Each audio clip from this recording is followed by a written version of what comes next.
இன்றைக்கி கடவுள் நம்மளுக்கு கொடுத்துருக்க வசனம் ஏசாயாவின் புத்தகம் 9:6. அவர் நாமம் அதிசயமானவர், ஆலோசனை கர்த்தா, வல்லமையுள்ள தேவன், நித்திய பிதா, சமாதான பிரபு என்னப்படும். இந்த வசனத்தை கொண்டு கடவுள் நம்மகிட்ட என்ன சொல்கிறத பார்ப்போம். கடவுளுக்கு இந்த நாமங்கள் மட்டும் இல்லை, இதுக்கு மேலே இன்னும் அநேக நாமங்கள் இருக்குது. எல் ஷடாய், எல் ரோஹி, இப்படி சொல்லிக்கிட்டே போகலாம். கடவுளுடைய ஒவ்வொரு நாமத்துக்கும் ஒவ்வொரு அர்த்தம் இருக்குது.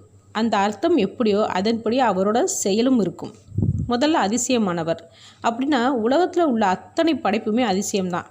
இப்போ விஞ்ஞானமும் அறிவியலும் வளர்ந்ததால் நம்ம சில அதிசயமான நிகழ்வுகளை நம்மளால் தெரிஞ்சுக்க முடியுது, புரிஞ்சுக்க முடியுது. ஆனால் இன்னும் யாருனாலையும் எதுனாலையும் புரிஞ்சுக்க முடியாத, தெரிஞ்சுக்க முடியாத, கண்டே பிடிக்க முடியாத அதிசயமான காரியங்கள் நிறைய இருக்குது. அடுத்து ஆலோசனை கர்த்தா.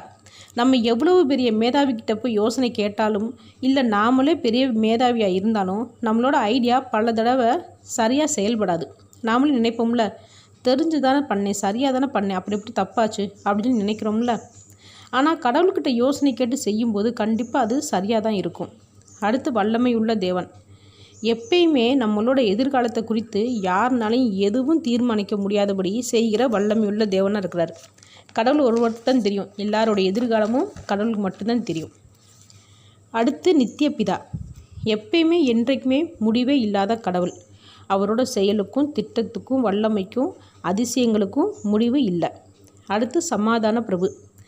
எவ்வளவு நமக்கு பிரச்சனை இருந்தாலும் சரி, இல்லை பிரச்சனையே இல்லாமல் இருந்தாலும் சரி, மனசுக்கு நிம்மதி தருகிற தேவன்.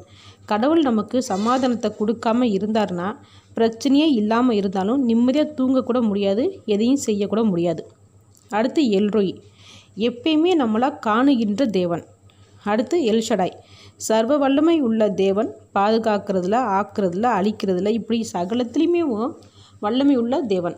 இப்படி அநேக மகிமை உள்ள தேவன் கர்த்தர் ஒருவர் தான் நாம் விசுவாசிக்கும்போது எப்பயுமே அவரோட பிள்ளையில் நம்ம இருக்கிற உரிமையை கொடுப்பார். ஆமேன்.